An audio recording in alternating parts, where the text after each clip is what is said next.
On pense souvent que pour être plus productif, il faut en faire plus ou aller plus vite. Mais dans la réalité, ce qui fait la différence, c'est de savoir dans quelle direction avancer et surtout de structurer sa démarche avec intelligence. Car la productivité ne dépend pas uniquement de l'effort fourni, mais surtout de la qualité du résultat obtenu. C'est tout le principe du Work Smart, dont le résultat est produire plus de valeur avec moins d'énergie gaspillée. Et pour cela, on va encore une fois s'inspirer de l'efficacité japonaise et des principes du Lean Management afin d'apprendre à cibler nos actions, gagner du temps et focaliser notre énergie là où elle a le plus d'impact. Bonjour à toutes et à tous et bienvenue sur Modern Entrepreneur, le podcast qui se veut une plateforme d'inspiration, de motivation et de ressources pour tous les créateurs de valeur, celles et ceux qui souhaitent faire évoluer, voire révolutionner leur vie, aussi bien professionnellement que personnellement. Car j'en suis convaincue, la posture entrepreneuriale est source d'épanouissement dans tous les domaines de vie, car elle induit responsabilité et mise en action, par opposition au statut de victime. C'est donc notre carte maîtresse en ce 21e siècle pour aller vers plus d'indépendance. Et dans cette nouvelle étape de notre série sur l'amélioration continue, l'indépendance se construit avec vision, compréhension et méthode. On va explorer ensemble 3 piliers essentiels issus du Lean Management que vous pouvez appliquer aussi bien dans votre vie quotidienne que dans votre business pour travailler plus intelligemment et donc plus efficacement. Premier pilier, voir clair. Avoir une vue d'ensemble, identifier ce qui bloque vraiment grâce aux bons outils de cartographie. Deuxième pilier, comprendre en profondeur. Elle est à la racine du problème pour poser un vrai diagnostic et trouver les solutions adaptées. Troisième pilier, c'est agir avec méthode. Mettre en œuvre les outils simples, concrets, durables, qui permettent et surtout utiles pour progresser sans s'épuiser. Donc voyons tout de suite le premier pilier, voir avec la cartographie. La première étape pour travailler avec efficacité, c'est la clarté donc. Avant d'agir, il faut comprendre la situation actuelle. C'est ce qu'on appelle en gestion du projet l'analyse du as-is ou état des lieux. On ne construit pas un plan d'action sans comprendre ce qui se passe réellement sur le terrain, tout comme on ne construit pas sa maison n'importe où sans avoir analysé le sous-sol. Et pour la clarté, on utilise un outil fondamental du Lean qui est la cartographie des processus. L'objectif avec la cartographie, c'est de savoir exactement où part votre temps, votre énergie et vos ressources. Que ce soit pour améliorer l'expérience client de votre business, revoir des processus ou votre routine du matin, identifier des pertes de temps dans la journée. Donc cartographier, c'est voir pour mieux agir et agir de manière ciblée. Il existe différents types de cartographie adaptés à l'objectif stratégique que vous visez et ils dépendent aussi du niveau de clarté et de détail que vous souhaitez. Dans le monde du business, ces outils permettent de travailler sur des enjeux comme l'organisation et la répartition des rôles, la montée en charge ou la scalabilité, l'efficacité opérationnelle, la fluidité des flux d'informations ou de production. Et dans la sphère personnelle, ils deviennent de formidables outils de clarté mentale, d'organisation familiale, de gestion de la charge émotionnelle ou encore de maîtrise du temps. Donc voyons maintenant la présentation de 5 cartographies simples à comprendre et utiles dans la vie de tous les jours. Alors, le premier outil, c'est le CIPOC. Donc lui, le CIPOC permet une vue d'ensemble synthétique d'un processus. Donc au niveau basique.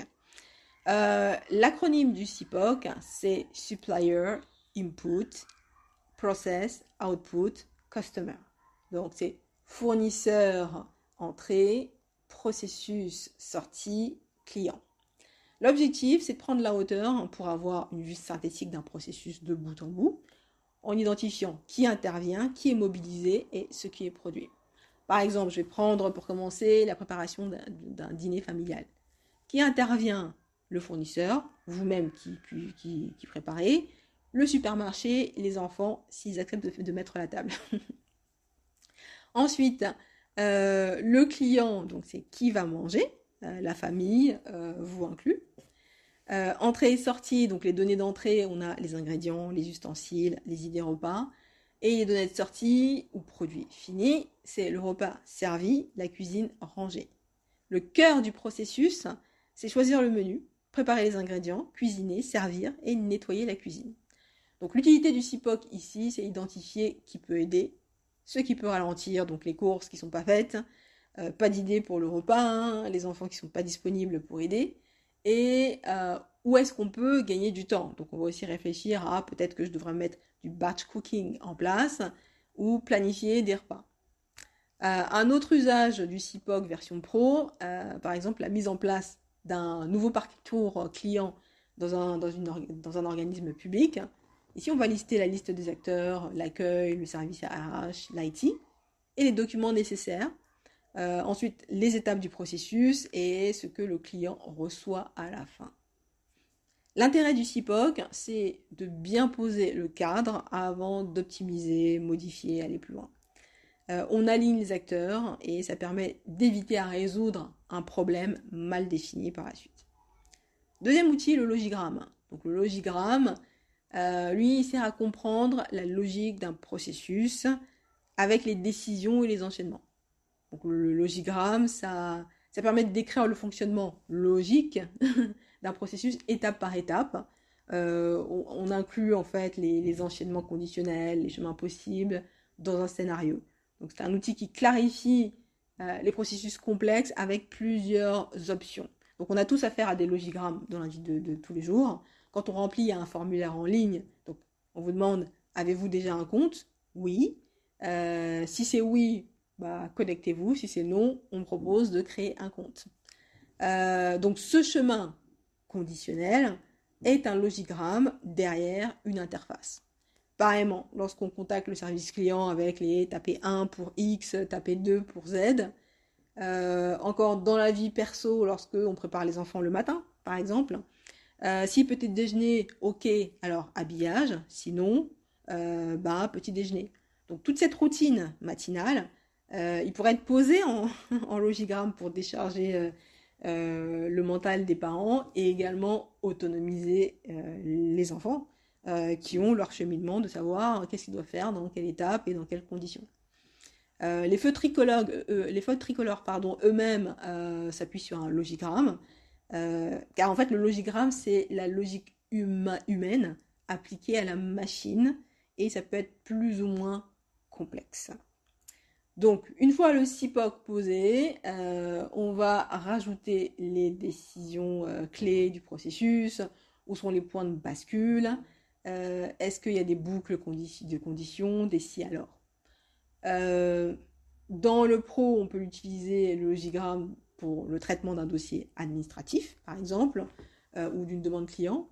Et si, par exemple, la pièce est manquante, on va faire un retour à l'expéditeur parce qu'il manque quelque chose. Si tout est conforme, on passe au niveau de service suivant. Dans le cas d'un usage perso, par exemple la préparation d'un voyage, donc si vous avez mis votre passeport à refaire, je sais pas, votre passeport il est ok, il est prêt à récupérer, donc ok pour les réservations, s'il est pas prêt, bah on attend le renouvellement ou on fait le renouvellement. Pareil, vous voulez acheter les billets, donc vous regardez si les billets sont en promo, ok, on achète immédiatement, sinon bah on a une alerte prix. Donc l'intérêt du logigramme, c'est d'éviter les oublis, clarifier la prise de décision, notamment dans les contextes où plusieurs personnes interviennent ou lorsque l'on délègue, mais surtout de décharger le mental, car une fois la réflexion faite, il n'y a plus qu'à suivre. Donc plus besoin de réfléchir à ce qu'il faut faire ensuite. Donc si c'est bien posé en amont, déjà bien posé, visuel et accessible, bah, le résultat c'est moins d'erreurs, moins de stress et un gain de temps considérable dans les tâches répétitives ou critiques. Troisième outil, on a le VSM ou le Value Stream Mapping. Donc là, c'est l'analyse de la chaîne de valeur.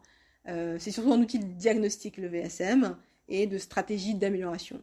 Donc là, on va, une fois qu'on a modélisé le processus avec le logigramme, on va pouvoir observer tout ça. Donc on observe une chaîne complète, par exemple du sourcing, de l'approvisionnement en matière première jusqu'à la livraison chez le client.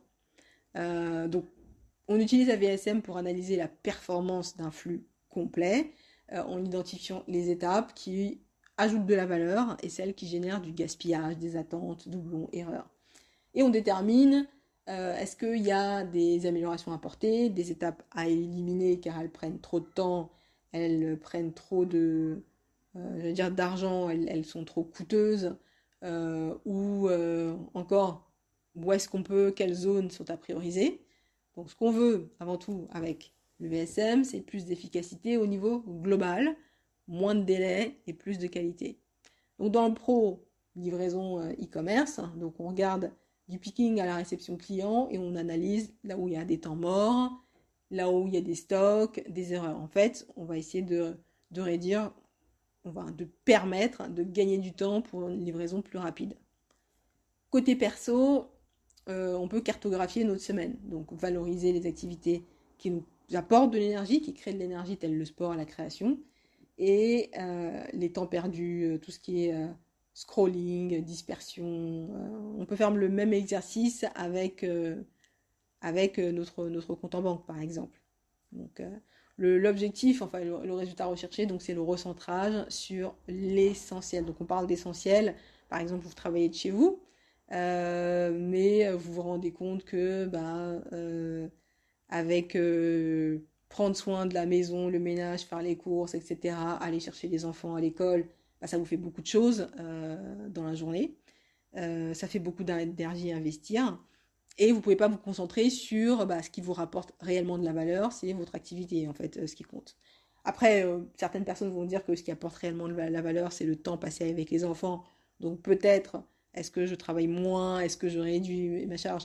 Mais si ce qui vous apporte de la valeur, c'est votre activité, donc on va dire tout ce qui est notion d'argent, peut-être que vous allez engager quelqu'un qui va vous permettre de vous décharger des tâches de la maison, d'aller chercher les enfants à l'école, le ménage, la cuisine, ce genre de choses.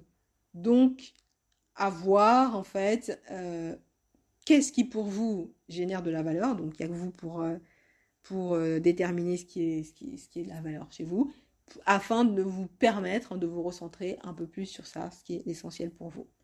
Ou alors encore une planification plus alignée et quotidien plus optimisé. Quatrième outil, on a le swim lane, ou diagramme en couloir, euh, qui a pour objectif en fait de clarifier les rôles et responsabilités dans un processus partagé. Lorsque plusieurs personnes sont impliquées, différentes équipes, différents services sont impliqués dans un projet, une activité, il peut y avoir des risques de doublons, de chevauchement ou de flou dans la répartition des responsabilités. On ne sait pas bien qui fait quoi, à quel moment. Donc dans les cas des doublons où deux personnes font la même chose sans le savoir, par exemple dans deux services, l'un est censé faire ça et l'autre aussi, et dans les cas d'interdépendance mal gérée, donc une personne doit attendre qu'une autre ait terminé sa tâche afin de commencer la sienne, mais c'est pas très clair et on ne sait pas où est le go time. Donc dans tous les cas, ça génère des pertes de temps. Donc avec le swim lane, on va essayer d'apporter de la clarté en répartition, en répartissant visuellement les responsabilités. Qui fait quoi, à quel moment? Exemple, dans le traitement d'une commande client. Le swim lane, on le représente dans un tableau avec comme des couloirs de nage en colonne. Donc on a à gauche les étapes des processus, donc les différentes activités qui doivent être faites. Et les trois colonnes suivantes, c'est les différents services, services commercial, logistique, compta.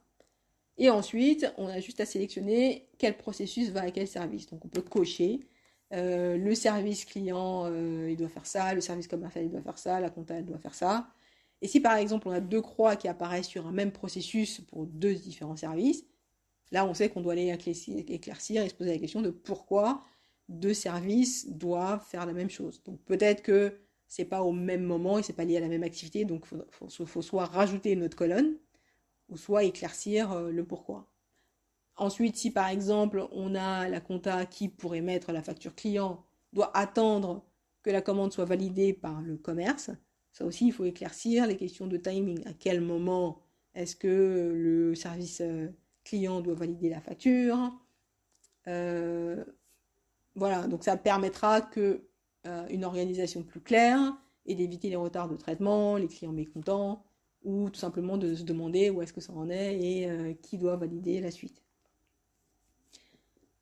Côté perso, par exemple, l'organisation d'un événement familial, donc on va avoir différents acteurs, nous, notre sœur, notre cousin, et puis les différentes tâches qui doivent être faites, c'est trouver le lieu, envoyer les invitations et gérer le buffet. Donc si on n'a pas clairement réparti les tâches, peut-être que vous et votre sœur, vous allez tous les deux chercher un traiteur. Donc ok, vous aurez fait la même chose au même moment. Donc après oui, vous pouvez toujours voter pour qui est le meilleur traiteur, mais peut-être que une personne aurait pu faire autre chose en attendant. Pareillement pour le cousin qui attend que le lieu soit confirmé pour pouvoir envoyer les invitations, mais personne ne lui dit clairement ok, on ne lui donne pas le go. Là, il y a une question d'interdépendance qui est floue. Donc, on a risque de perte de temps, de gaspillage d'énergie et de malentendus ou de tensions relationnelles potentielles. Ce qu'on recherche avec le swim lane, c'est une amélioration de la collaboration avec une meilleure coordination, réduction de la confusion et surtout des silences. Vous savez, quand les gens n'osent pas poser des questions, ils n'ont pas bien compris, c'est pas clair, mais bon, je pose pas quand même la question. Un gain de fluidité et de réactivité quant à la prise de décision. Voilà. Ensuite, le dernier diagramme, donc le diagramme spaghetti, pour optimiser les flux de déplacement. Donc vous voyez le spaghetti, la forme serpentin de spaghetti, donc, qui marque bien le déplacement. Donc là, on cherche à réduire les gaspillages qui sont liés au déplacement et à apporter des optimisations concrètes sur le terrain en termes de temps, d'énergie, d'ergonomie.